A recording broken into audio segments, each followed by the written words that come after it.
क्या लोकी time stone बन चुका है या टाइम स्टोन का जो ग्रीन कलर है उसके पीछे होने का रीजन लोकी है? चलिए जानते हैं। बट उस पर आने से पहले मैं आपको बता दूं कि हम आपके द्वारा पूछे गए सवालों को भी उठाएंगे, जैसे कि क्या लोकी वॉचर बन चुका है या फिर उसमें और वॉचर में क्या अंतर है, प्लस लोकी की कुर्सी का कलर गोल्ड कलर का क्यों था, और ऐसे बहुत सारे मजेदार सवाल भी उठाने वाले हैं।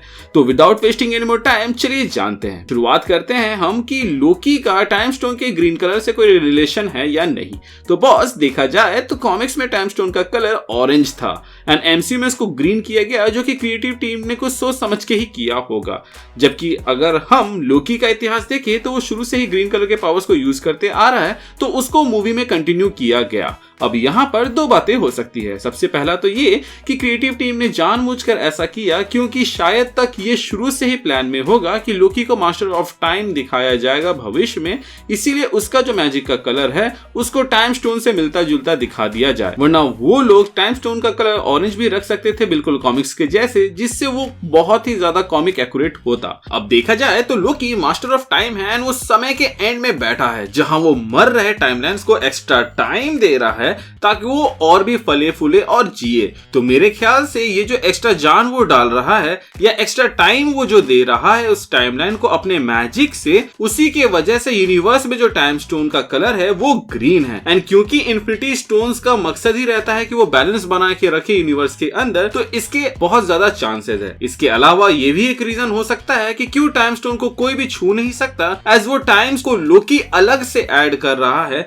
ना कि वो उस यूनिवर्स का पार्ट है। इसके अलावा हम सभी ये बात जानते हैं कि लोकी फ्रॉस्ट जायंट था और इसीलिए उसके पास थॉर के जैसे गॉडली पावर्स नहीं थे, क्योंकि वो ओडिन का अपना बेटा नहीं था। लेकिन फ्रीगा ने उसको जादू सिखाया था एंड हम लोगों ने एंड गेम मूवी के अंदर देखा था कि जब थॉर उससे मिलने जाता है तो वहां पे फ्रीगा कहती है कि मुझे मालूम है कि आगे क्या होने वाला है, मतलब कि वो समय से पहले देख सकती थी। तो हो सकता है कि उसने बचपन में या कभी लोकी को टाइम रिलेटेड मैजिक सिखाया होगा एंड वही चीज अभी जाके काम आ रही है, क्योंकि ये बात तो तय है कि जो टाइम स्लिपिंग की पावर थी ये लोकी के पास शुरू से थी, बस ये किक इन तब की जब इसने मल्टीवर्स को बचाने की कोशिश किया। तो यहां से भी हम कड़ियां जोड़ सकते हैं कि Loki was destined to be master of time और इसीलिए टाइम स्टोन का कलर ग्रीन रखा गया था, क्योंकि वो लोकी के ग्रीन कलर के मैजिक से मैच खाता है। अब बात करें दूसरे पॉसिबिलिटी की, तो हो सकता है कि ये बस एक कोइंसिडेंस हो कि टाइम स्टोन का कलर वही है जो लोकी के मैजिक के कलर है, बट यू नेवर नो कि ये थ्योरी कब इतनी ज्यादा पॉपुलर हो जाए कि कोई ऑफिशियल आके कंफर्म कर दे कि नहीं, ये हम लोग का शुरू से प्लान था कि हम लोकी को मास्टर ऑफ टाइम बनाना चाहते थे। ठीक वैसे ही जैसे केविन फाइगी ने कहा था कि आयरन मैन 2 में दिखने वाला ये बच्चा असल में पीटर रहता है जिसको टोनी ने यहाँ पर बचाया था, जबकि उस मोमेंट तक स्पाइडरमैन को एमसीयू में दिखाने का कोई प्लान नहीं था और सोनी उस वक्त सोलो स्पाइडरमैन प्रोजेक्ट्स बना के अच्छे से पैसे छाप रहा था, तो उन्हें मार्वल वालों के साथ कोलैबोरेट करने में भी उतना इंटरेस्ट नहीं था। मैंने आपको दोनों पहलू बता दिए हैं, तो जब तक इसको ऑफिशियली कंफर्म नहीं किया जाता है हम यही मानकर चलते हैं कि ये बस एक फैन थ्योरी है कि जो टाइम स्टोन है वो ग्रीन इसलिए है क्योंकि उसमें लोकी का मैजिक इन्वॉल्व है। अब आते हैं अगले सवाल की ओर। तो बॉस, क्या लोकी वॉचर बन चुका है? तो बॉस ऐसा नहीं है, देखा जाए तो लोकी वॉचर से भी ऊपर है। अगर आप इस सीन को देखो तो यहाँ पर लोकी टाइमलाइंस को पकड़ रहा है, तो उस टाइमलाइंस के अंदर आपको कई सारे ऐसे लाइन देखने को मिलेंगे जो कि उसके अल्टरनेट लाइंस है, मतलब कि वो जो एक मेन टाइमलाइन है उससे भी तो कुछ ब्रांचेस निकल रहे होंगे और उन ब्रांचेस से जो टाइमलाइंस बन रहे हैं ना, तो उन सब के बीच में वॉचर रहता है। और ये जो लोकी है ये तो उन सब से ऊपर है, मतलब कि लोकी यहाँ बैठे बैठे कई सारे वॉचर्स को देख सकता है। एट मैक्स ऐसा हो सकता है कि वॉचर लोकी के बराबरी हो या फिर उसके नियर बाय, लेकिन उससे ऊपर नहीं हो सकता, वो उससे नीचे ही होगा। अब नेक्स्ट सवाल पर आने से पहले मैं शॉर्ट आउट देना चाहूंगा क्रेजी लाइफ भाई को, जिन्होंने हमें सुपर थैंक्स दिया, साथ में कई सारे सवाल भी पूछे।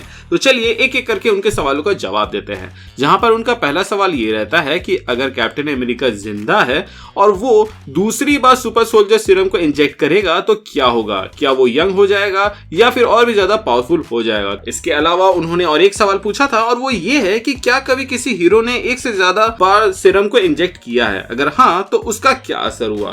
तो बॉस, अभी तक हमें ऐसा नहीं दिखाया गया है कि कोई भी हीरो सुपर सोल्जर सीरम को 2 बार लिया हो, मतलब कि जो एक्यूरेट वाला है, उसके अलग अलग वर्जन्स को वो लिए हैं, जिसके वजह से कुछ साइड इफेक्ट्स देखने को मिले हैं, जैसे कि एमिल ब्लॉस की, जो कि हमें इनक्रेडिबल हल्क में देखने को मिला था, जहां उसको पहला डोज देने के बाद से वो सुपर सोल्जर जैसा फास्ट और स्ट्रॉन्ग तो हो गया था, बट उसकी बॉडी डिफॉर्म होने लगी थी। बाद में बैनर के ब्लड की वजह से वो एबॉमिनेशन बन जाता है। वहीं अगर हम बात करें आपके पहले सवाल की कि अगर बूढ़ा captain America super soldier serum को फिर से लेगा तो वो जवान होगा या नहीं, या फिर और भी ज्यादा पावरफुल होगा या नहीं, तो बॉस कुछ भी नहीं होने वाला, क्योंकि जो सुपर सोल्जर सीरम है वो सिर्फ ह्यूमन को उसके पीक फॉर्म में लेके जाता है। तो मान लीजिए कि कैप्टन अमेरिका 70 की एज में जितना मैक्स फिट हो सकते थे या फिर जितने परफॉर्मेंस दे सकते थे वो उतना ही कर सकते हैं, और सुपर सोल्जर सीरम का उन पर कोई इफेक्ट नहीं पड़ेगा क्योंकि वो ऑलरेडी उसको ले चुके हैं। बट यहाँ पर एक और पॉसिबिलिटी ये भी है कि ओवरडोज के वजह से शायद उन पे कुछ रिएक्शन देखने को मिल जाए या फिर उसके वजह से कुछ गलत भी हो जाए। अब बात करते हैं आपके तीसरे सवाल की कि क्या कोई ऐसा स्पाइडरमैन वेरिएंट है जो डेयरडेविल जैसा हो गया होगा एक्सीडेंट से, मतलब कि spider sense plus raider sense. तो बॉस ऐसा एक भी स्पाइडरमैन वेरिएंट मुझे तो नहीं पता, क्योंकि रेडार सेंस और स्पाइडर सेंस पावर ओन करने वाले एक भी ऐसे कैरेक्टर हमें नहीं देखने को मिले हैं मेरे ख्याल से अभी तक कॉमिक्स के अंदर, और ऐसा होगा भी नहीं क्योंकि ये दोनों ही पावर बहुत ही यूनिक इन देयर वे और इनका जो काम करने का तरीका है बहुत हद तक सिमिलर है। तो एक जैसे पावर अगर एक ही कैरेक्टर को दे दिया जाए तो उससे उतना कुछ फर्क नहीं पड़ने वाला। अब बात करते हैं कि क्यों लोकी का जो कुर्सी है वो गोल्डन कलर का था। तो बॉस सबसे पहले तो आप ये जान ही गए होंगे कि ये वही जगह है जहां पे ही हू रिमेन्स का कैसल था जो कि टूट रहा था और ऑलमोस्ट खत्म हो चुका था, मतलब कि ये एंड ऑफ टाइम वाली जगह है। एंड अगर आपने उसके कैसल को भी देखा होगा तो उसमें भी जो क्रैक्स आपको देखने को मिलेंगे वो गोल्डन कलर के थे, मतलब कि ही हू रिमेन्स ने भी यहाँ पे उनको इस्तेमाल करके बनाया था। तो यहाँ पर जो लोकी की कुर्सी है वो गोल्डन इसलिए बनती है क्योंकि यहाँ पे जापानीज ट्रेडिशन का थोड़ा सा रेफरेंस लिया गया है, जहां पर जापानीज ट्रेडिशन के हिसाब से किंसुगी मतलब कि गोल्ड का इस्तेमाल करके टूटे हुए चीजों को जोड़ा जाता है ताकि वो पहले से भी ज्यादा वैल्यूएबल और अट्रैक्टिव लगे। एंड देखा जाए तो यहाँ पर लोकी ब्रोकन टाइमलाइंस में जान फूंक के उनको फिर से बेहतर बना रहा है, तो ऐसे किंग के लिए जो कुर्सी है वो तो गोल्ड की बननी चाहिए। इसके अलावा लोकी बिलोंग करता था एसगार्ड से जहाँ पे सब कुछ सोने का ही था, तो ये भी एक कनेक्शन बन सकता है। इसके अलावा यहाँ पर मैं अपने पिछले वीडियो में जो एक बात कहा था उसको थोड़ा सा करेक्ट करना चाहूंगा। तो बॉस पिछले वीडियो में एक भाई ने ये पूछा था कि क्या लोकी टाइम स्लिप करके किसी भी टाइमलाइन में जा सकता है या फिर कहीं भी जा सकता है, जिस पर मैंने कहा था कि अभी तक हमें ऐसा तो कुछ देखने को नहीं मिला है। लेकिन मैं वहां पे गलत था क्योंकि हम लोगों को एपिसोड 5 के अंदर ये दिखाया गया था कि लोकी टाइम स्लिप करके उन अल्टरनेट टाइमलाइन या फिर कई ब्रांच टाइमलाइंस में जा रहा था जहां पर वो पहले कभी नहीं गया था और उसके सारे दोस्त थे।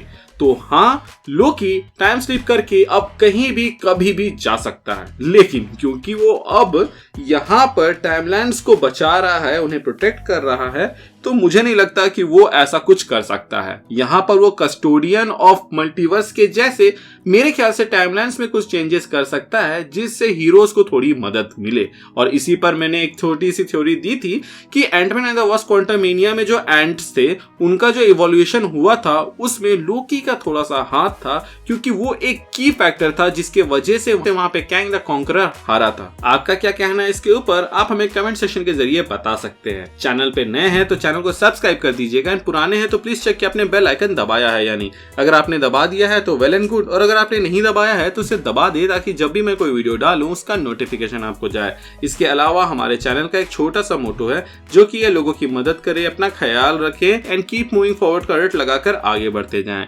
Thank you for watching this video, stay tuned.